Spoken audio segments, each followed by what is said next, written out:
السلام عليكم ورحمة الله وبركاته. وعليكم السلام ورحمة الله أعوذ بالله من الشيطان الرجيم. بسم الله الرحمن الرحيم. إنا أنزلنا التوراة فيها هدى ونور يحكم بها النبيون الذين أسلموا للذين هادوا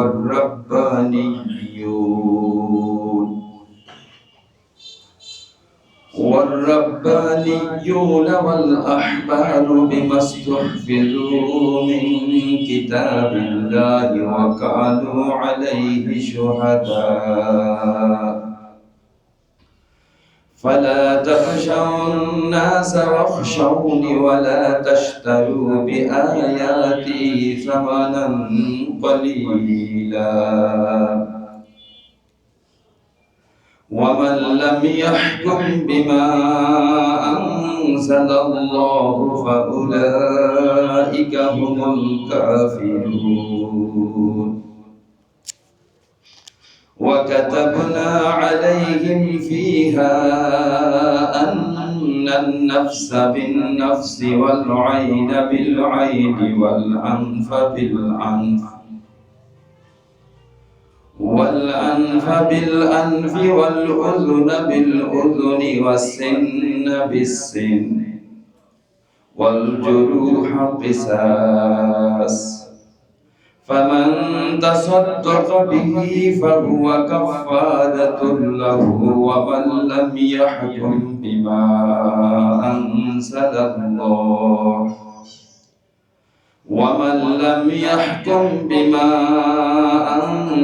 الله فأولئك هم الظالمون وقفينا على آثارهم بعيسى ابن مريم مصدقا لما بين يديه من التوراة وآتيناه الإنجيل فيه هدى ونور ومصدقا لما بين يديه من التوراة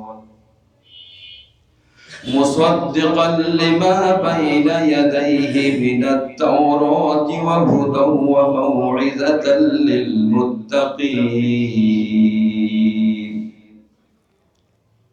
وليحكم أهل الإنجيل بما أنزل الله فيه ومن لم يحكم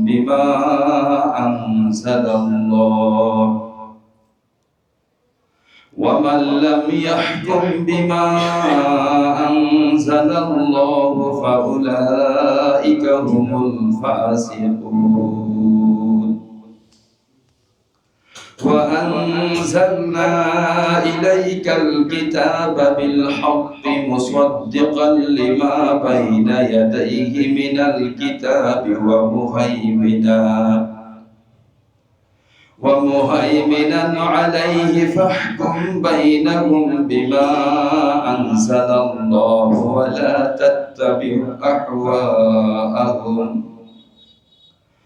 ولا تتبع أهواءهم عما جاءك من الحق لكل جعلنا منكم شرعة ومنهاجا ولو شاء الله لجعلكم أمة واحدة ولكن ليبلوكم فيما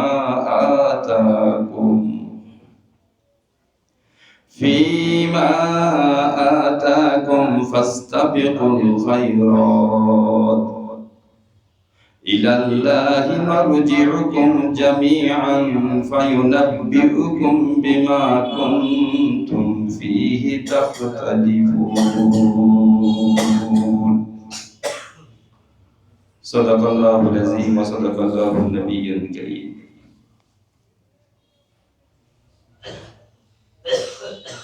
আল্লাহ রাব্বুল ইজ্জত রব্বুল আলামিনের মেহেরবানি, আল্লাহ তাআলা আমাদেরকে প্রচন্ড শীতের মাঝেও বৈরী আবহাওয়াগত অবস্থায়ও কোরআন মাজিদের মহব্বতে, আল্লাহ পাকের মহব্বতে সপ্তাহান্তে এশার নামাজের সিজদাগুলো আদায় করার পরে মসজিদের মতো জান্নাতি ফেরেশতাদের পরিবেশে, ঈমানওয়ালাদের পরিবেশে কোরআন মাজিদকে সামনে নিয়ে আমাদেরকে আশা বসার তৌফিক দান করেছেন। সেই জন্য রব্বুল আলামিনের দরবারে কৃতজ্ঞতা শুকরিয়া আদায় করি, বলি আলহামদুলিল্লাহ।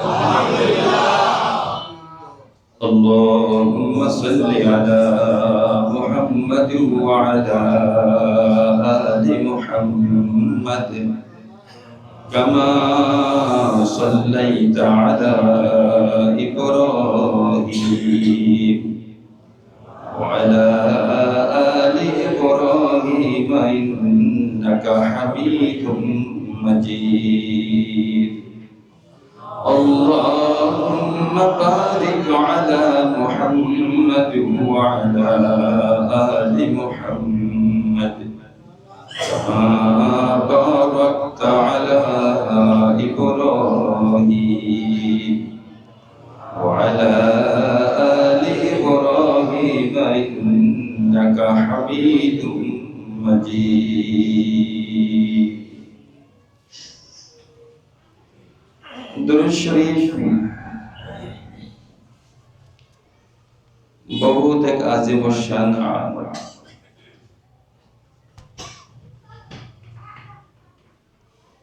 নবীজিকে নবীজির জন্য দুরূদ শরীফে আমল করা, নবীজির জন্য সালাম দেওয়া, নবীজির কাছে সালাম পৌঁছানো, এটা মানব জাতির সীমানা পেরিয়ে অন্যান্য আল্লাহ পাকের সৃষ্টি জীবের মধ্যেও আগ্রহ আছে নবীজিকে সালাম পৌঁছানোর জন্য। ইয়ালা ইবনে মুররা সাকাফি রাদিয়াল্লাহু তাআলা আনহু নবীজির এক সাহাবীর নাম, ইয়ালা ইবনে মুররা সাকাফি রাদিয়াল্লাহু তাআলা। উনি বলেন যে আমি মদিনার সরদারের সাথে সফরে ছিলাম। সরদারকে নবীজি মুহাম্মদ কোন এক জায়গায় নবীজি দ্বীপ্রহরে উনি বিশ্রাম নিলেন। বিশ্রাম অবস্থায় নবীজি ঘুমিয়ে পড়ছে। এমত অবস্থায় আমি দেখলাম যে একটা গাছ সমূলে নবীজির কাছে আসলো। যতক্ষণ নবীজি ঘুমন্ত অবস্থার মধ্যে ছিলেন ততক্ষণ পর্যন্ত নবীজিকে সায়দান করছেন। যেই নবীজি সজাগ হয়েছে এই গাছটা এখান থেকে সরে আবার তার আপন জায়গায় চলে গেছে। তো মুররা ইয়ালা ইবনে মুররা সাকাফি রাদিয়াল্লাহু তাআলা নবীজিকে বলে, ইয়া রাসূলুল্লাহ, আজকে এই ঘটনা ঘটছে। আপনি যখন ঘুমাইছেন, ঘুমানোর পরে এক গাছ সমূলে আইসা এখানে দাঁড়ায় ছিল, আপনি সজাগ হওয়ার পর মুহূর্তে সে চলে গেছে। হুজুর আকরাম সাল্লাল্লাহু আলাইহি ওয়াসাল্লাম বলেন, এই গাছটা আল্লাহর রাসূলকে সালাম দেওয়ার জন্য আবেদন করছিল। আল্লাহ পাক এই গাছের আবদার কবুল করছেন, এই জন্য গাছ আয়েশা আল্লাহ রাসূলকে সালাম দিল। এই ক্ষেত্রে উনি বলেন না আমাকে কথা বলেন না, যে আল্লাহ রাসূলকে সালাম দিতে চাইছিল উনি বলতেছেন। তাহলে বোঝা গেল দরুদ এবং সালাম এটা অন্যান্য সৃষ্ট জীবের মধ্যেও আগ্রহ আছে। এই জন্য যখন এই দরুদ শরীফে আমল হয় তখন দিল থেকে নবীজিকে দরুদ পৌঁছানো, সালাম পৌঁছানো, দিল থেকে আমলটা করা। শীত চলতেছে প্রচন্ড, গ্রামে গঞ্জে বিশেষ করে উত্তর এলাকায় প্রচন্ড শীত চলতেছে। শীতের এই ভরা মৌসুমের মধ্যে জাহান্নাম থেকে বাঁচারও এক ব্যবস্থাপনা আছে। শীত এবং গ্রীষ্ম, প্রচন্ড শীত এবং গ্রীষ্ম, এটা দুনিয়ার কোনো কারণে ঘটে না। দুনিয়ার আবহাওয়াবিদদের দৃষ্টিতে হয়তো কোনো একটা বলবে না, তাদের দৃষ্টি আর আমাদের নবীজির দৃষ্টির মধ্যে পার্থক্য আছে না? তাদের হলো গবেষণালব্ধ বিষয়, আর নবীজিকে আল্লাহ তাআলা যেটা জানাইছেন শীত এবং গ্রীষ্মের মূল কারণ এটা স্বয়ং আল্লাহ তাআলা জানাইছেন। শীত এবং গ্রীষ্মের মূল কারণ হলো জাহান্নামের দুইটা আবহাওয়া আছে। জাহান্নামের মধ্যে দুইটা আবহাওয়া, একটা হলো প্রচন্ড ধরনের আগুনের তীব্র, আর একটা হলো প্রচন্ড ধরনের ঠান্ডা। ঠান্ডা অংশকে জামহারির বলা হয়। জামহারির, জাহান্নামের ঠান্ডা অংশকে কি বলা হয়? জাহান্নামের গরম অংশ আল্লাহ তাআলার কাছে নিবেদন করে যে আল্লাহ, আমি আমার আগুনকে, আমার গরমকে আমি সহ্য করতে পারছি না। জাহান্নাম কত ভয়াবহ, সে বলতেছে আমি আমাকে সহ্য করতে পারতেছি না, তুমি আমাকে একটু শ্বাস ছাড়ার অনুমতি দাও। কখনো কখনো এরকম হয় যে কোন জালেম যখন কারোর উপর জুলুম করে তখন কাঁদতেও দেয় না, এরকম করে কিনা, তখন এটা কিন্তু কষ্টের বাইরে যায়। জাহান্নামকে আল্লাহ তাআলা শ্বাস ছাড়ার অনুমতি দেন না। এটা হলো অবস্থা, হলো এটা যে তার কাঠিন্যতা কি পরিমাণ। একটা পর্যায়ে জাহান্নাম যখন একেবারে অসম্ভব, আল্লাহর কাছে নিবেদন করেন, আয় আল্লাহ আমাকে একটু শ্বাস ছাড়ার অনুমতি দাও। আল্লাহ তাআলা বলেন একটা শ্বাস ছাড়ার অনুমতি দিলাম। তো জাহান্নাম কখনো একটা শ্বাস ছাড়লে আল্লাহ তাআলা কোন গ্রহের মধ্যে কোন জায়গায় প্রচন্ড অগ্নুৎপাত ঘটতে থাকে, আর কোন জায়গায় শ্বাসের প্রভাবে আমাদের বাংলাদেশের মতো অনেক দেশে কমপক্ষে 6-7 মাস গরমের তীব্রতা থাকে। এটা জাহান্নামের শ্বাসের কারণে। আমার কথা না, আমাদের নবীজির কথা। কাজে কাজে কারো দেমাগে যদি নাও ধরে, আমরা নির্দ্বিধায় নবীজির কথাকে বিশ্বাস করব, যে কথা এটাই সঠিক। ঠিক জাহান্নামের জামহারির অংশ আল্লাহ তাআলার কাছে নিবেদন করে যে আমি ঠান্ডা তো আমার নিজেকে আমি বরদাস্ত করতে পারতেছি না। আল্লাহ তাআলা এক শ্বাসের ইজাজত দেন, এর প্রভাবে বিভিন্ন জায়গায় বরফাচ্ছাদিত হয়ে যায়। বাংলাদেশে কমপক্ষে 3-4 মাস তো ঠান্ডা থাকে। এক হাদিসে পাকের মধ্যে আছে, যখন ঠান্ডার অংশ, কথাটা বড় হয়ে যাবে বিধায় সংক্ষেপে বলি, যখন দুনিয়ার মধ্যে কারো ঠান্ডা লাগে, প্রচন্ড ঠান্ডা, শীতের কষ্ট, এই জিনিসটা যদি তার জাহান্নামের কথা মনে করায় দেয়, সবাইকে কিন্তু মনে করাবে না। যার ঈমান একটু পরিষ্কার, সেটা এই দুনিয়ার ঠান্ডা এরকম ভয়াবহ, তাহলে জাহান্নামের ঠান্ডা জানি কেমন, এটা কেমনে বরদাস্ত করবো? এই পানি দিয়ে ইউজ করতে পারি না, সামান্য কুয়াশাচ্ছাদিত পানি, তাহলে জাহান্নামের ঠান্ডা আমি কেমনে বরদাস্ত করবো? এতটুকু বাংলা অনুভূতি যদি কারোর কাছে থাকে, আরবি ভাষাটা এরকম, এটা হলো নবীজির কথা। একজন মুমিন ব্যক্তি যখন ঠান্ডা অংশ দেখে বলে আরে আজকে কি ঠান্ডা, আল্লাহুম্মা আজরিনি মিন বারদি জামহারির জাহান্নাম, আল্লাহ এটাই সহ্য করতে পারতেছি না, আল্লাহ গো তুমি দয়া করে জাহান্নামের ঠান্ডা অংশ থেকে আমাকে বাঁচায় দাও। দেখি তো দোয়াটা সবাই পড়েন তো, আল্লাহুম্মা আজরিনি মিন বারদি জামহারির জাহান্নাম। আয় আল্লাহ, তুমি আমাকে জাহান্নামের ঠান্ডার আযাব থেকে মুক্তি দান করো।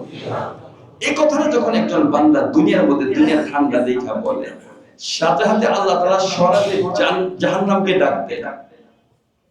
জাহান্নামকে ডাক দিয়ে বলে, ইন্নী উশহিদুকে, আমি তোমাকে সাক্ষী রেখে বলি, ইন্না আবদাম মিন ইবাদি কাদিস্তাজারা বি মিন জামহারিরিকি, দুনিয়ার আমার এক বান্দা তোমার ভয়ে, তোমার জাহান্নামের ঠান্ডার অংশের ভয়ে আমার কাছে নাজাত চাইছে, আমি যেন তোমার থেকে তাকে নাজাত দান করি। তোমাকে সাক্ষী রেখে বললাম, তোমাকে আমি সাক্ষী রেখে বললাম, ইন্নী কাদ আজ্জারতুহু, ওই বান্দাটাকে জাহান্নামের ঠান্ডা অংশ থেকে আমি বাঁচাই দিলাম। বান্দা বসে রয়েছে বাইতুল নজর মসজিদে, বান্দা চলাফেরা করতেছে টঙ্গী বাজারের মধ্যে, দুনিয়ার ঠান্ডার কারণে সে এমন অনুভূতি তার মধ্যে ছিল, পরকালে ঠান্ডার কথা তার মনে পড়ছে, আল্লাহর কাছে মাফ চাইছে, ইতিমধ্যে জাহান্নামের ঠান্ডা অংশ থেকে মাফের ব্যবস্থা হয়ে গেছে। কাজে আমি বলি ঠান্ডাও নিয়ামত, আমি বলি ঠান্ডাও নিয়ামত। এর মধ্যে উত্তর এলাকায় কোন এক জায়গায় গেছি, দূর পর্যাপ্ত ঠান্ডা, ওই এলাকার সাবেক চেয়ারম্যান খুব ঠান্ডার ভয় পেয়ে গেছে। বলে চেয়ারম্যান সাহেব, এত পেরেশান হয়ে না, এই ঠান্ডা আল্লাহ তাআলার নিয়ামত। যে তারা এইটাই মনে হয় প্রথম শুনছে কিনা জানি না, যে ঠান্ডা আবার নিয়ামত হয় কি করে। আপনার ঠান্ডা কেন নিয়ামত হয় জানেন? শুধু ঠান্ডার সময় জাগতিকভাবে অর্থনৈতিক প্রভাব কি পরিমাণ পড়ে দেখেন। শুধু শীতের সিজনের কাপড় তৈরি করার জন্য আমাদের গাজীপুরে অনেক কারখানা আছে, সারা বছর শীতের কাপড় তৈরি করে। হাজারো না লক্ষ লক্ষ মানুষের রিজিকের ব্যবস্থা হয় ঠান্ডার কাপড় বিক্রি করে। অর্থনৈতিক সিস্টেমটা দেখেন, পরিবেশগত সিস্টেমটা দেখেন। তুলনামূলক গরম তো যখন যেটা আসে এটার উপর আমরা তো শুকরিয়া আদায় করি আল্লাহ তাআলা, কিন্তু তুলনামূলক দেখেন তো চলাফেরার লাইনে ঠান্ডার অংশ অর্থাৎ শীত সিজনটা মানুষের পোশাক পরিচ্ছদ চলাফেরা সর্বলাইনে একটু ভালো কিনা। আর যখন পারস্পরিক সহমর্মী হওয়া, আমার গায়ে গরম কাপড় আছে, আমার ভাইয়ের কাপড়ে, আমার প্রতিবেশীর গায়ে গরম কাপড় নাই, তাকে দুই চারটা গরম কাপড় দিয়া উপঢৌকন হিসাবে দান করে সওয়াব কামাবার সুযোগ আছে কিনা। অন্তত গ্রামে গঞ্জে 5-6 মাস অপেক্ষায় থাকে শীত সিজন আসলে জামাইকে দাওয়াত দিব। জামাই রসের পিঠা বানায়া, অথবা যারা একটু অক্ষম তারা অন্তত শীতল পিঠা বানায় আসে, জামাইরে দাওয়াত দেয়। অন্তত একটা আনন্দের পরিবেশ তৈরি হয় কি হয় না। সর্বদিক থেকে চিন্তা করে দেখেন, জাগতিক ভাবেও শীত একটা নিয়ামত। আর ঈমানদারদের জন্য শীতের মাধ্যমে জাহান্নামের আযাব থেকে মুক্তির আরেকটা নিয়ামত। কাজে কাজে আমি কি এটা বলতে পারি না যে শীত আল্লাহ তাআলার নিয়ামত? এই জন্য যেহেতু শীত আল্লাহ তাআলার নিয়ামত, আবারও আল্লাহ তাআলা শুকর আদায় করে বলে আলহামদুলিল্লাহ। এই আয়াতে কারিমাগুলোর মধ্যে, চলমান আয়াতে কারিমাগুলোর মধ্যে আল্লাহ তাআলার বিধান অনুপাতে বিচার বিভাগ পরিচালিত হওয়া, এত বেশি পূর্ববর্তী জামানা সহ বর্তমান জামানার বিভিন্ন হালত আল্লাহ তাআলা এই আয়াতগুলোর মধ্যে তুলে ধরেছে। আজকে আমি যে আয়াতে কারিমা তেলাওয়াত করছি, এই সমস্ত আয়াতে কারিমার মাধ্যমে কেউ যদি আল্লাহ তাআলার বিধান অনুপাতে বিচার ব্যবস্থা পরিচালিত না করেন, তাহলে এটা কোন পর্যায়ের অন্যায় এটা জানা দরকার না? অন্যায়টা কোন পর্যায়ের অন্যায়? এটা কি নরমাল কোন অন্যায় না কঠিন কোন ধরনের অন্যায়? এটা অন্যায়ের গ্রেডিংটা জানা দরকার। আল্লাহ তাআলা এই ব্যাপারে কি বলেন?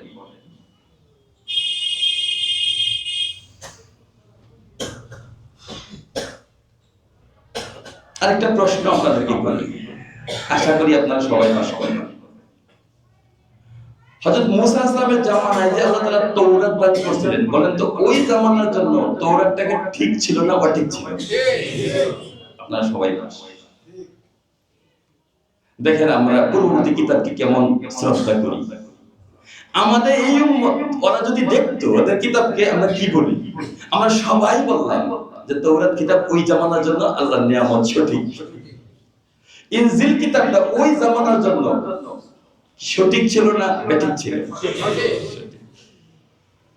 কালের আবর্তে তারা পরিবর্তন করছে, সেটা হলো ভিন্ন বিষয়। কিন্তু ওই জামানার জন্য আল্লাহ তাআলা তাদের চিকিৎসা, সামাজিক, রাষ্ট্রীয়, ব্যক্তিগত, তাদের চিকিৎসা হিসাবে আল্লাহ তাআলা কখনো তাওরাত দান করছেন, কখনো ইনজিল দান করছেন, কখনো জাবুর দান করছেন, ঠিক কি না? এটা যেন আমাদের জেহেনের মধ্যে থাকে। এবার আসেন, বিসমিল্লাহির রহমানির রহিম। মূল বিষয়টা আগে বলে দিলাম যেন অন্তরটা বিগড়ায় না যায়, ভুল বুঝ যেন সিনার মধ্যে না আসে। ইন্না আনজালনা তাওরাতা ফিহা হুদাও ওয়া নূর। আল্লাহ বলতেছেন ইন্না, নিশ্চয়ই আমি, আনজালনা তাওরাতা, তাওরাতকে নাজিল করেছি, ফিহা, ওই তাওরাত কিতাবের মধ্যে, হুদাও ওয়া নূর, এটা আমাদের পথ নির্দেশনা, পথ নির্দেশ মানে হেদায়েত এবং নূর আছে। তাওরাতের মধ্যে হেদায়েত এবং নূর আছে। ওই জামানার জন্য, আমাদের জন্য না, কিন্তু ওই জামানার জন্য। ইয়াহকুমু বিহান নাবিয়্যুনা আল্লাযীনা আসলামু লিল্লাযীনা হাদু ওয়ার রাব্বানিয়্যুন। তাওরাত কিতাব দেখা দেখা ওই জামানার নবীরা, ইয়াহকুমু বিহান নাবিয়্যুনা, অর্থটা আপনারা করতে পারবেন, কঠিন না। কেন জানি আমার কাছে লাগে যে একজন মানুষ যদি স্কুল কলেজ পড়ুয়া হয়, সে যদি একটু মনোযোগ দিয়ে শুধু আয়াতের দিকে তাকায়, মনে হয় যে সে তর্জমা করতে পারবে। আসলে পারবে।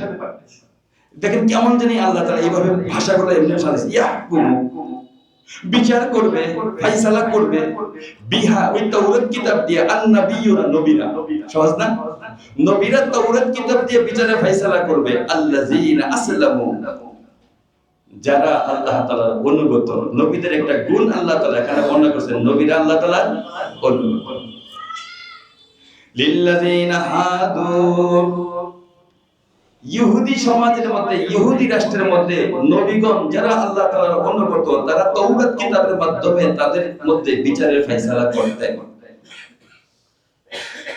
ওয়াল রাব্বানিয়ুনা ওয়াল আহবার, শুধু তারা করতেন এরকম না, নবীদের অবর্তমানে এক নবী থেকে আরেক নবীর মাঝখানে একটু গ্যাপ করে কিনা, এই গ্যাপের মধ্যে যিনারা দায়িত্ব পালন করতেন, দুইটা শ্রেণী দায়িত্ব পালন করতেন। এক নাম হলো ওয়ার রাব্বানিয়ুনা, নবীদের প্রতিনিধি রব্বানি।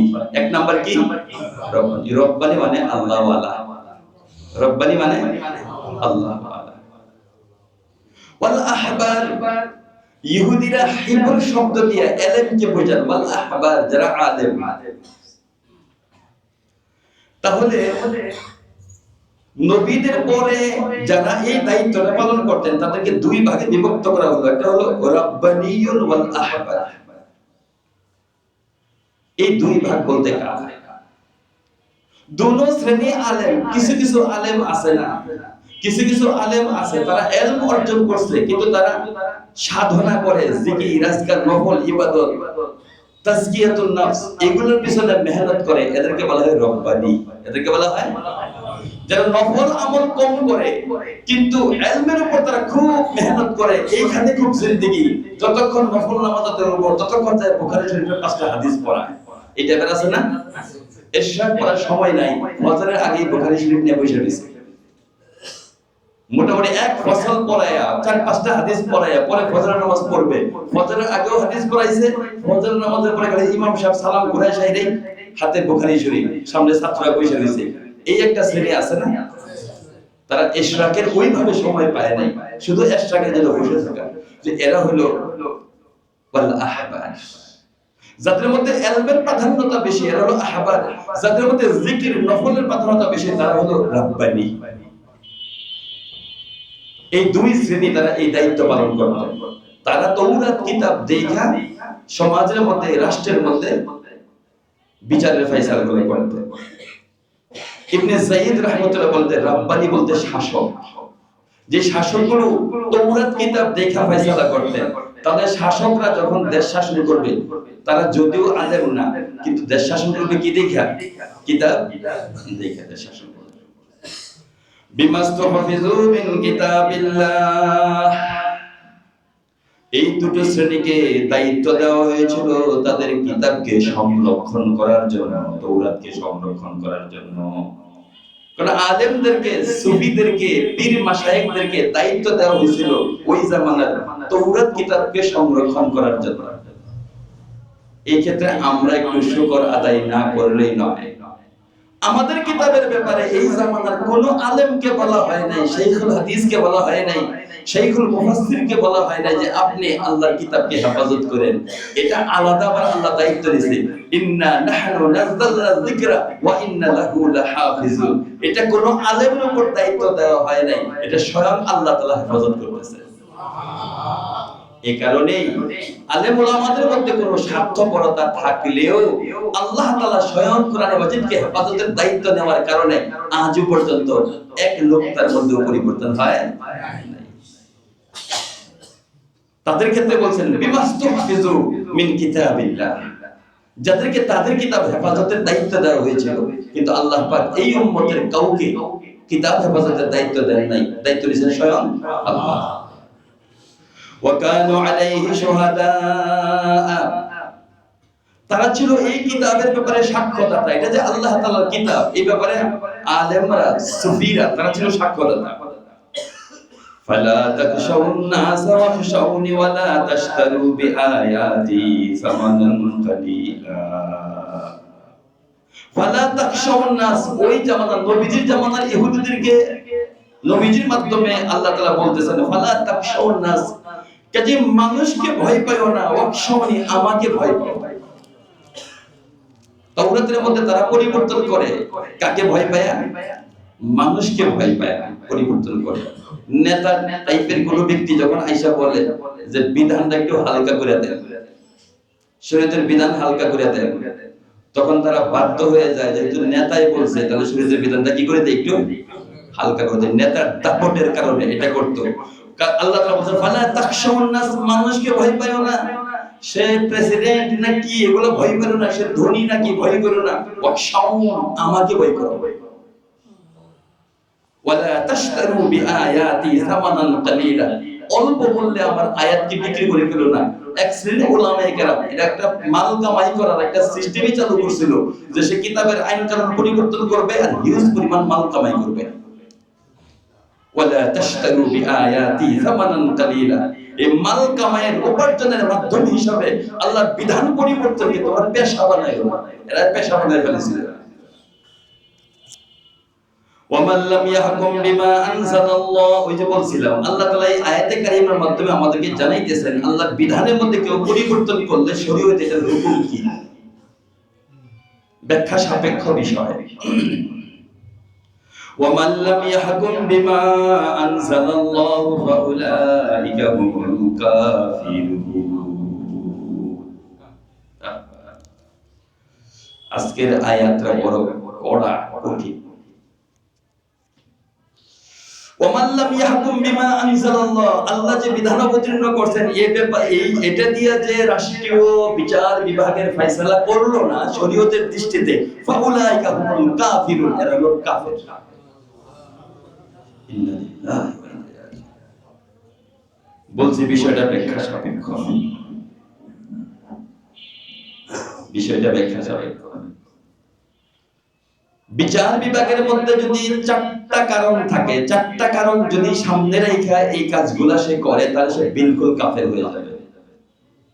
চারটা কারণ এই আয়াতে কারিমার ব্যাখ্যা। একটা কারণ হলো, কেউ যদি শরীয়তের বিধানের বাহিরের কোন বিধান দিয়া বিচারের ফয়সালা করাকে এক নাম্বার জায়েজ মনে করে, যদি এটাকে কি মনে করে, সে তাহলে কি হয়ে যাবে? দুই নাম্বার, যদি এটার থেকে উত্তম মনে করে যে শরীয়তের বিধান যেটা আছে আর খ্রিস্টানদের থেকে যে বিধানটা আছে, এই ব্রিটেন থেকে আমাদের দেশে আইছে, ওটা এটার থেকে উত্তম, তবু সে কাফের। শরীয়তের বিধানের মোকাবেলায় যদি মনে করে যে এটা তো সেমই সমপর্যায়ে, যদি এটাও মনে করে, তবু সে কাফের। আর কেউ যদি এই বিধানটাকে সরায়া অন্য কোন বানানো পদ্ধতি নিজে আনে, এটাকে সরায়া সে অন্য কোন বিধানকে নিয়ে আসে, সেও কাফের। এই কয়টা শ্রেণী কাফের? চারটা শ্রেণী কাফের। দুইটা শ্রেণী আছে কাফের হবে না, তবে প্রচন্ড পাপী হবে। দুইটা শ্রেণী আছে কাফের হবে না, কিন্তু কি হবে? প্রচন্ড পাপী হবে।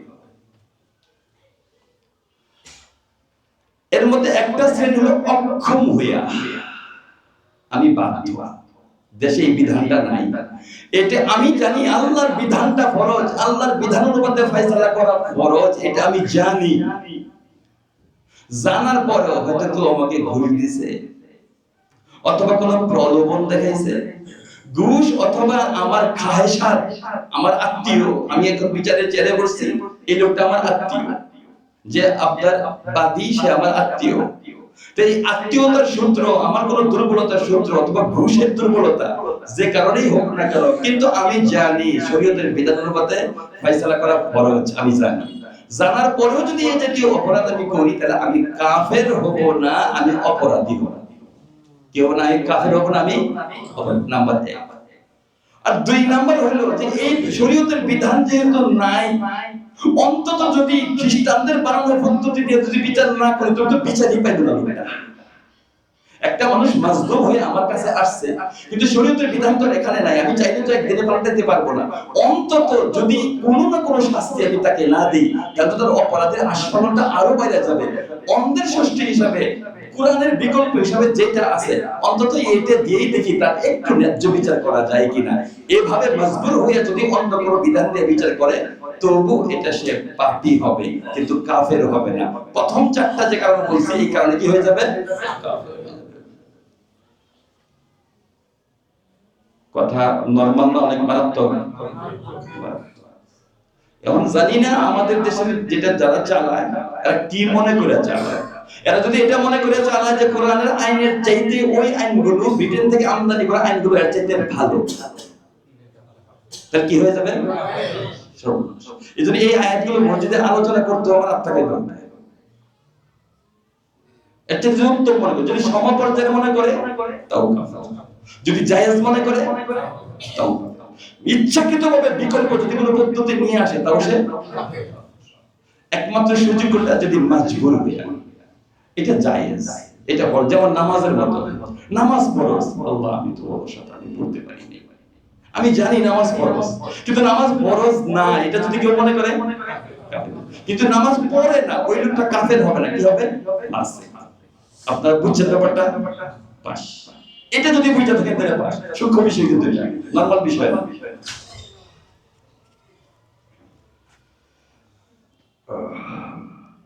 وكتبنا عليهم فيها أن النفس بالنفس والعين بالعين والأنف بالأنف والأذن بالأذن والسن بالسن والجروح قصاص। আদিল ন্যায় বিচারক আল্লাহর বিধান দেখেন কেমন। পরকালে তো উনি ইজলাস কায়েম করবেন, উনি নিজে আহকামুল হাকিম হিসেবে বিচার করবেন, কিন্তু দুনিয়ার বিচারটা দেখেন। আল্লাহ তাআলা জুলম যে পছন্দ করেন না, অত্যাচার যে পছন্দ করেন না, দেখেন কি বিধান দিয়েছে। ওয়া কাতাবনা আলাইহিম ফিহা, তাওরাতের মধ্যে আমার বিধানটা কেমন ছিল? আন্নান নাফসা বিন নাফসি, কেউ যদি কাউকে হত্যা করত বিনিময়ে হত্যা। আন্নান নাফসা বিন নাফসি, নিশ্চয়ই নফসের বিনিময়ে নফস, মানে হত্যার বিনিময়ে হত্যা, আত্মার বিনিময়ে হত্যা। সার নাই। ওয়াল আইনা বিল আইনি, আঘাত করছে একটা চোখের মধ্যে, ঠিক তার সেম চোখের মধ্যে আঘাত করতে হবে, সেম ভাবে। ওয়াল আইনা বিল আইনি, আল্লাহকে জালেম মনে করবেন না মুনসিফ মনে করবেন? মুনসিফ, ইনসাফ। ওয়াল আনফা বিল আনফি, নাকের পরিবর্তে নাক, দেখেন একবার অঙ্গ অঙ্গ আলাদা করছে। ওয়াল আনফা বিল আনফি, নাকের পরিবর্তে নাক। ওয়াল উযুনা বিল উযুনি, কানের পরিবর্তে কান। ওয়াস সিন্না বিস সিন্নি, দাঁতের পরিবর্তে দাঁত, মানে প্রত্যেক অঙ্গ। ওয়াল জুরুহা কিসাস, যে কোনো জখম, জখমের বিনিময়ে জখম। এটা তাওরাতে আমাদেরকে জানাই দিয়েছে, তাওরাতে এটা এইভাবে ছিল। বর্তমানে এটা আছে না রহিত হয়ে গেছে? আছে, এই বিধান আছে, বাস্তবে নাই কিন্তু বিধানটা আছে। এই শরীয়তের জন্য এটাও সেম ফরজ, কিন্তু এটা কোন শয়তান গ্রুপ অফ ইন্ডাস্ট্রিজ ছড়াই দিছে। এগুলো ওই যে ওই গ্রুপের, ওই চার গ্রুপের কোন একটা গ্রুপ আইসা আমাদের পূর্বপুরুষের কাছ থেকে এই বিধানটা ছড়াই দিছে। এই জন্য মানুষ হত্যা একটা নরমাল বিষয় হয়ে গেছে। মানুষ হত্যা কি হয়ে গেছে? নরমাল বিষয় হয়ে গেছে। ফামান তাসাদদাকা বিহি ফাহুয়া কাফারাতুল লাহু, ফামান তাসাদদাকা বিহি ফাহুয়া কাফারাতুল লাহু। কেউ যদি ক্ষমা করে দেয় দিতে পারবে। আমার চোখ একটা ছিদ্র করে ফেলাইছে, আমি অধিকারী, কিন্তু আমি যদি তাকে মাফ করে দিই তাহলে দিতে ফাহুয়া কাফারাতুল লাহু। ওয়া মান লাম ইয়াহকুম বিমা আনজালাল্লাহু ফাউলাইকা হুমুজ যালিমুন। এই যে আবার দেখেন ওই যে ওই কথাটা, ওয়া মান লাম ইয়াহকুম বিমা আনজালাল্লাহ, আল্লাহর বিধান অনুযায়ী যে ফয়সালা করলো না, ফাউলাইকা হুমুজ যালিমুন, এরা হলো যালিম। আগের আয়াতে কি বলছিল? কাফের। এই আয়াতে কি বলছিল আল্লাহ তাআলা? একটু নামায় দিয়েছে, একটু নিচে নামায় দিয়েছে বলতে ওই যে ওই দুই শ্রেণী। কোন দুই শ্রেণী? একটা ফরজ জানে যে আল্লাহর বিধান অনুপাতে ফয়সালা করা ফরজ, কিন্তু ঘুষ হোক অথবা অন্য কোনো স্বার্থে হোক সে জাগতিক আইন দিয়ে ফয়সালা করছে, এটা অপরাধী হবে, সে জালেম হবে, সে ফাসিক হবে, কিন্তু কি হবে না? কাফের হবে না। এই যে দেখেন, এটা হলো তাওরাতের অবস্থা। ওয়া কাফাইনা আলা আযারিহিম বিঈসা ইবনে মারইয়াম, এদের পিছনে আমি পাঠাইছি মুসা ইসলামের পরে ধারাবাহিকভাবে দীর্ঘদিন তাওরাত চলতেছিল। এরপরে এর পিছনে তাদের পিছনে ওয়াকাফাইনা আলা আসারিম বিঈসা ইবনে মারইয়াম, এদের পিছনে আমি পাঠাইছি কাকে? ঈসা ইবনে মারইয়ামকে।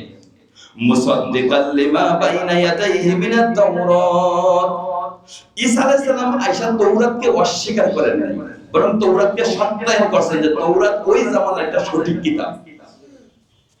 আচ্ছা, সহজ হয় আরেকটা উদাহরণ দিলে।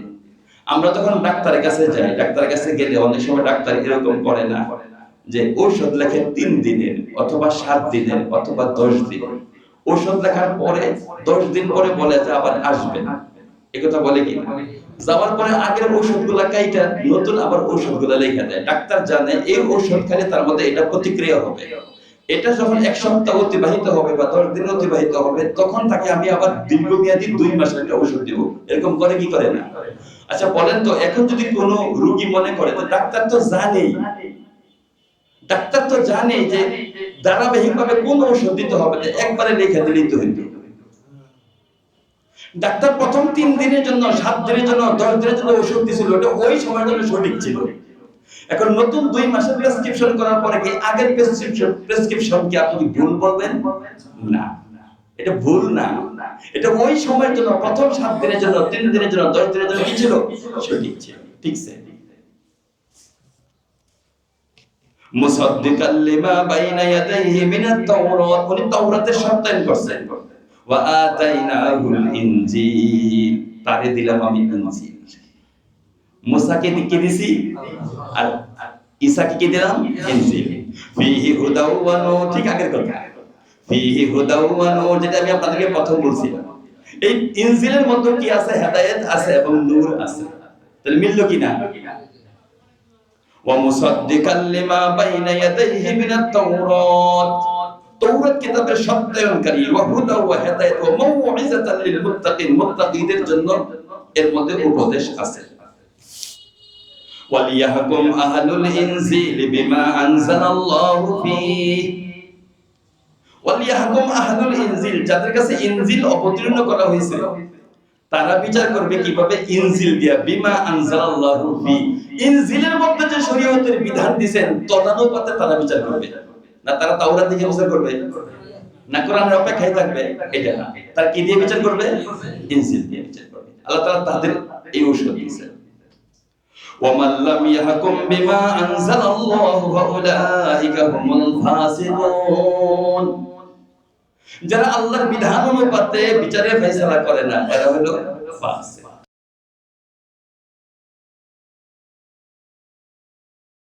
কখনো বলছেন জালেম, এখানে এসে বলছেন ফাসিক। মোটামুটি কাফের, জালেম, ফাসিক, বিষয়টা ক্লিয়ার হইছে। ওয়া আনজালনা, এবার আমাদের নবীজিকে বলতেছে, আচ্ছা তুমি যে ফয়সালা করবা, তুমি কি ইনজিল দিকে ফয়সালা করবা না তাওরাত দিকে ফয়সালা করবা? আল্লাহ তাআলা বলতেছে নবীজিকে, তুমি কোনটা দিকে করবা ফয়সালা? ওয়া আনজালনা ইলাইকাল কিতাবা বিল হক, অতিরিক্ত একটা শব্দ লাগাইছে বিল হক, তোমার সাথে, তোমার কাছে আমি সত্য সহ এক কিতাব পাঠাইছি। মুসাদ্দিকাল লিমা বাইনা ইয়াদাইহি মিনাল কিতাব, তোমার পূর্ববর্তী সমস্ত কিতাবের সত্যায়নকারী হলো তোমার এই কিতাবটা। বলেন তো, আল্লাহ তাআলা পূর্ববর্তী হযরত শীশ আলাইহিস সালামের কাছে যে 50টা সহিফা অবতীর্ণ করেছেন, এটার প্রতি আমাদের বিশ্বাস আছে না? বিশ্বাস আছে। সবগুলো সত্যায়নকারী। ওয়া মুহাইমিনান আলাইহি, এবং সংরক্ষক। এই কোরআনটা হলো পূর্ববর্তী হুকুমের সংরক্ষক। তাওরাত কিতাবের মধ্যে যে শাস্তি ছিল, হত্যার শাস্তি বা অন্যান্য অপরাধের শাস্তি ছিল, এরা রাখছে না, পরিবর্তন করছে। কিন্তু কোরআন ওটাকে আবার পুনর্জীবিত করছে, মুহাইমিনান আলাইহি, আমানতদার হিসাবে তাওরাত এবং ইনজিলের বিধানগুলোকে কোরআন আবার আমানতদার হিসাবে দায়িত্ব পালন করছে। তাদের তাওরাতে নাই, কারণ তারা সরাই ফেলাইছে। তাদের ইনজিলের মধ্যে নাই, তারা কি করছে? সরাই ফেলাইছে। কিন্তু আল্লাহ তাআলা কোরআনের মাধ্যমে তাদের বিধানটাকে জমিনের মধ্যে আবার পুনর্জীবিত করছেন। কাজে কোরআন হলো তাওরাত এবং ইনজিলের সত্যায়নকারী শুধু নয়, বরং তার হুকুমগুলোর ব্যাপারে পূর্ণ আমানতদার, পূর্ণ আমানতদার কোরআনের মাধ্যমে। ফাহকুম বাইনাহুম বিমা আনজালাল্লাহ, কাজে আল্লাহ যে অবতীর্ণ করেছেন কোরআন, এবার কোরআন থেকে তুমি ফয়সালা করো। এই দিন যদি আমরা দেখতে পারতাম যে বিচারক আদালতের সামনে এই আইন গ্রন্থটা যেদিন ফয়সালা করে, যে বিষয়ে ফয়সালা, আজকে অমুক মামলা রায় হবে, ওই রায়ের দিন কোরআন শরীফটা যদি ওনার সামনে থাকতো, এই আয়াতটা তেলাওয়াত করে অপরাধীকে যদি বলতো, হে অপরাধী, আমার করার কিছু ছিল না, তুমি যে অপরাধ করছো, ওই আল্লাহ তাআলা তোমার অপরাধের ব্যাপারে এই যে দেখো আল্লাহ এই শাস্তির বিধান দান করছে, কাজেই আমি অক্ষম, আমি বাধ্য হইয়া তোমার জন্য আমি শাস্তি নির্ধারণ করলাম। যে শাস্তি সে কোরআনের মধ্যে পাবে না, সেটা যে হাদিসের মধ্যে আছে, হাদিসটা সামনে রাখা, হাদিসটা পাঠ কইরা তাকে যদি শোনাইতো, আমার মনে হয় ওই অপরাধী আরো শুকরিয়া আদায় করতো যে আমার মাধ্যমে আল্লাহ তাআলা একটা বিধান চালু দিয়েছে, আমার মাধ্যমে আল্লাহ তাআলা বিধান চালু, ওই দিনটা যদি আসতো পৃথিবীর জমিনের মধ্যে। ওয়ালা তাত্তাবি আহওয়াআহুম আম্মা জাআকা মিনাল হক, যথাযথ সত্য আসার পরে মানুষ যেন রিপুর অনুসরণ না করে।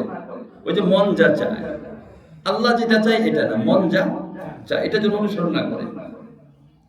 লিকুল্লি জাআলনা মিনকুম শিরআতুন ওয়া মিনহাজা, প্রত্যেক উম্মতের জন্য আমি আলাদা আলাদা মৌলিক বিধান, এক শাখাগত একটু ভিন্নতা দান করছি প্রত্যেক উম্মতের জন্য। একটা প্রশ্ন জাগে, সমস্ত উম্মতের জন্য তো একরকম দিলেই চলতো।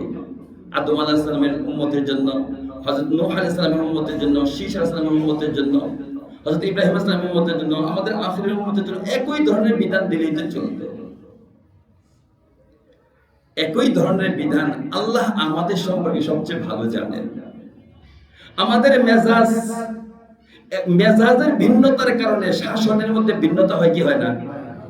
মেজাজের ভিন্নতার কারণে শাসনের ভিন্নতা হয়। ক্লাসে 10 জন ছাত্র একত্রে লেখাপড়া করে, একটা ছেলে আজকে 2 মিনিট দেরি করছে, আসে নাই। ক্লাসের ফার্স্ট বয় রেগুলার আধা ঘন্টা আগে আসে, আইসেই পাওয়া যায় 2 মিনিট দেরি করছে। শুধু এতটুকু কথা বলছে তাকে, তোমার জন্য এই কাজটা শোভা পায় না। আর আরেক বেচারা 1 ঘন্টা পরে আসে, তাকে 2-4টা আঘাত করে, বেত দিয়ে আঘাত করে, কিন্তু এটা আগের মতোই থাকে। তাকে যে এতটুকু কথা বলছে, তোমার জন্য এই আচরণটা শোভা পায় না, এই যে সম্মানে কান্না শুরু করে দিচ্ছে। এই প্রথম স্যার তার 10 বছরের জীবনে আজকে বলে তোমার জন্য এই কাজটা শোভা পায় না। মেজাজের উপর শাসনের ভিন্নতা আসতে পারে কি পারে না? এই জন্য কোন জামানায় কোনটা দিতে হবে, ইহুদিদেরকে কোনটা দিতে হবে, খ্রিস্টানদেরকে কোনটা দিতে হবে, আমাদেরকে কোনটা দিতে হবে, সবচেয়ে বড় ভালো জানেন কে? তবে মৌলিক বিধান এক, শাখাগত একটু ভিন্নতা আছে, মৌলিক বিধান এটাই বলছেন আল্লাহ, ওয়ালাউ শাআল্লাহু লাজা'আলাকুম উম্মাতান ওয়াহিদা, আমি চাইলে তোমাদের সবাইকে এক উম্মত বানাইতে পারতাম, এক সিস্টেম বানাইতে পারতাম। ওয়ালাকিন লিয়াবলুয়াকুম ফীমা আতাকুম ফাস্তাবিকুল খায়রাত, কিন্তু আসল বিষয় হলো তোমাদেরকে বিভিন্ন রকমের হুকুম দিয়ে আমি দেখি কে আমার আদেশের অনুসরণ করে না যুক্তি খাটায়। বলেন তো, আমরা যে নামাজ আদায় করি, নামাজ আদায় করা এটা আসল না আল্লাহর হুকুম আদায় করা আসল? এটা আল্লাহর হুকুম, আল্লাহ তাআলা নামাজ আদায় করে এখন সওয়াবের বিষয়। কিন্তু যখন সূর্য উঠতে থাকে তখন যদি আমি যুক্তি দেই যে সূর্য তো সিজদা করা তো মাশাআল্লাহ সওয়াবের বিষয়, তাহলে এখন আমি সিজদা করি, বলতো এটা চলবে? এটা আসল বিষয় হলো আল্লাহ যখন না করছে তখন না, আল্লাহ যখন হ্যাঁ বলছে তখন। আল্লাহ 5 দিন রোজা আমাদের জন্য হারাম করে দিয়েছে, বাস আমরা রোজা রাখবো না।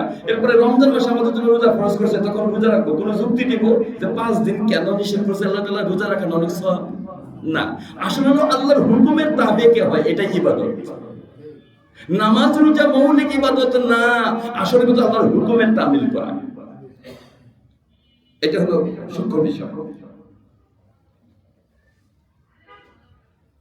ফাস্তাবিকুল খায়রাত, নেক অর্জন করার জন্য, নেকি অর্জন করার জন্য প্রতিযোগিতায় নাইমা দেওয়া, নাইমা পড়ো। বলেন তো, আমরা যে প্রতিযোগিতা করি এটা দুনিয়ার প্রতিযোগিতা না? আল্লাহ বলছেন ফাস্তাবিকুল খায়রাত, নেক আমল, নেকি সওয়াব অর্জন করার জন্য, ভালো কাজ করার জন্য প্রতিযোগিতায় তোমরা নাইমা পড়ো। কে কেমন নেক কামাই করতে পারো, ফাজাইল কামাই করতে পারো, ভালো কাজ করতে পারো, এটা প্রতিযোগিতায় নাইমা পড়ো। আমি শুনছি ওই লোকটা এশরাকের নামাজ পড়ে, আমি নিয়ত করলাম না, উনি এশরাক পড়ে আমার কি হয়েছে, আমি পারবো না, আমি আজকে থেকে এশরাক করবো। হিংসা না, আমার এই ভাই আরো ভালো হোক, হিংসা না, আমি আজকে থেকে আমি এশরাক আদায় করবো। এরকম যে পারস্পরিক প্রতিযোগিতা করা, এটাকে আল্লাহ তাআলা বলেন ফাস্তাবিকুল খায়রাত ইলাল্লাহি মারজিউকুম জামিআ, তোমাদের সকলকে আল্লাহ তাআলার কাছে ফিরত যাইতেই ফায়ুনাব্বিউকুম বিমা কুনতুম ফীহি তাখতালিফুন, তোমাদের সমাজে যত ধরনের মতানৈক্যতা আছে সমস্ত মতানৈক্যতার ব্যাপারে কিয়ামতের ময়দানে কে ফয়সালা করবেন? তখন আর কারো মাথার মধ্যে কোনো শুভা সন্দেহ থাকবে না। কিন্তু আর তখন নতুন করে ভালো হওয়ার কোনো সুযোগ নাই। আমাদের সিস্টেমটা হলো, আমাদের অবস্থা হলো এরকম, যেটা আমার স্বার্থে আঘাত লাগে না এটা মেনে নিই আমরা, যেটা স্বার্থে আঘাত লাগে এটা মেনে নিই না। আমাদের অনেকটা ওই যে ভালোবাসা, প্রেম ভালোবাসার কিংবদন্তি আছে না, লাইলি মজনুর নাম শুনছেন আপনারা? যদিও এটার মধ্যে অনেক রস লাগাইছে, কিন্তু লাইলি মজনুর ওয়াকিয়া কিতাবে আছে, যেটা সাহিত্যিকরা তো একটু মজা লাগাইবে। তো লাইলির বাবা সবসময় তো মজনু করে, তো লাইলির বাবা মজনুরে ওই মজনুর সাথে যেন দেখা সাক্ষাৎ না করতে পারে, লাইলিরে ঘরের মধ্যে বন্দি করে রাখছে, যাইতে দেয় না, দেখা সাক্ষাৎ করতে দেয় না, দীর্ঘদিন বন্দি। তার ওইটা ওই যে লাইলি করতে করতে শেষ পর্যন্ত জঙ্গলে চলে গেছে মজনু। অনেকদিন পরে একটা কাজের লোক দিয়া লাইলি খবর পাইছে, বাইদা পায় যে অরণ্য বনের মধ্যে চলে গেছে মজনু লাইলি করতে করতে। তো সে ওই এক লোককে কাছ থেকে ডাকছে, তার বিশ্বস্ত লোককে ডাকছে, শোনো, সে তো দীর্ঘদিন হলো বনে চলে গেছে, সে তো পাগল প্রায়, তুমি আমার পক্ষ থেকে প্রতিদিন সকালবেলায় তুমি এক গ্লাস দুধ চুরি করে নিয়ে আমার পক্ষ থেকে তার কাছে পৌঁছাইবা। সে তো কিছুই খায় না, খালি লাইলি করে, তাকে নিয়ে এটা পৌঁছাইবা। তো ও বলছে ঠিক আছে। জানালার পাশ দিয়ে এক বাটপাট যাইতেছিল, শুনে ফেলাইছে যে প্রতিদিন সকালবেলা একটা টাইম বলছে, এই টাইমে মজনুর জন্য এক গ্লাস কি পাঠাবে, দুধ পাঠাবে। বলছে দুধ খাওয়ার ব্যবস্থা হয়েছে আমার, জীবনে তো মজনু হইতে পারি নাই, এখন মজনু। সে নিজের মজনু সাজছে, মজনু সে সাজছে, মজনু সাইজা পুরা জঙ্গলের ভিতরে যায় নাই, মোটামুটি একটু সাইডে থাইকাই সে ওই যা যা হাতে পতাকার মধ্যে লাইলি মজনু নানা এই জিনিস লেখা, ওই যে আমাদের বিভিন্ন ডিজাইনের মতো আর কি। তো এরকম করে সে জঙ্গলের কাছাকাছি করছে। 9টা 9:30 দিকে দুধ দিয়া পাঠাইছে, দুধ নিয়ে গেছে। তো সে তো খুঁজার জন্য অরণ্য জঙ্গলের দিকে রওনা হয়েছে। কিছু দূর যাইতেই জঙ্গলের ফ্রন্ট সাইডেই পায়ে ফেলাইছে এক মজনুরে, পায়ে ফেলাইছে। এটা তো নকল মজনু, তাকে পায়ে ফেলাইছে।